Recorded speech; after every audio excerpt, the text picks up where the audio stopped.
Preface. As I reflect on the first edition of the book, it almost seems like cave drawings compared to how I would describe the same ideas now. The concepts are all there, but I now see vastly more detailed versions of those ideas. For this second edition, I have decided to leave the original work intact and add some details here in the preface as an update. The book was never intended to be a commercial literary success. It is a work of art. And even cave drawings are revered for how they depict, not how perfect they depict. Humans still love paintings even though there are much more accurate 4K videos available to us. I invite you to view this work in those terms.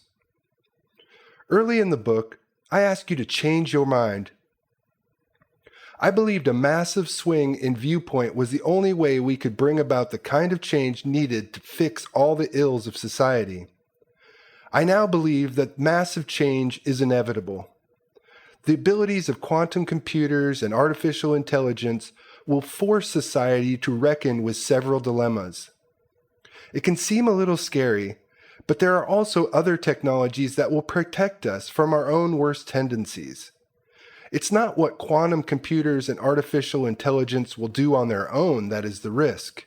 The risk is what people will do with them. In short, humans can't be trusted. We seem to need rules, laws, and regulations to protect ourselves from ourselves. There's always a force at work to hack any system that we put into place. While it is still important to change your mind, you really don't have a choice. Change is coming, soon, and in a big way. So, what can save us from us? One thing is blockchain technology. Blockchain is a decentralized system of exchange. Until recently has been used to exchange value, like money. But we are just starting to discover many additional applications of blockchain technologies. The reason it is so secure is that tampering with the data is nearly impossible. Since there are a string of blocks that are created in part from the previous block, a malintentioned individual would have to change each block on the entire chain from the very beginning. That alone would be difficult, but it's made more difficult because the whole history is recorded on millions of computers all over the world.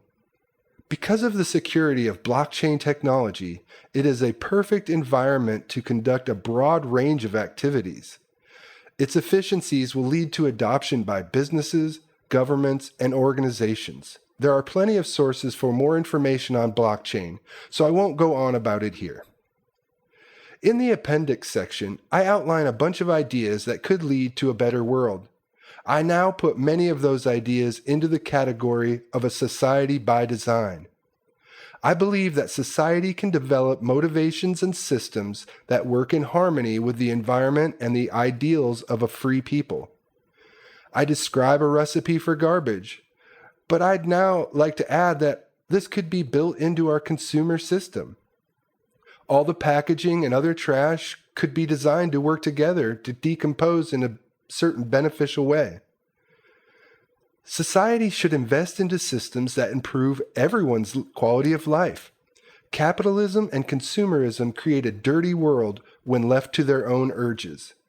But simple motivations can be put into place that encourage a more wholesome approach within the supply-demand system. Removing politics from our government is another change that is inevitable.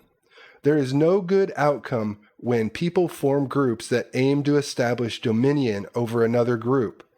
In the history of mankind, when factions form, there are only examples of failure. Let's get to work.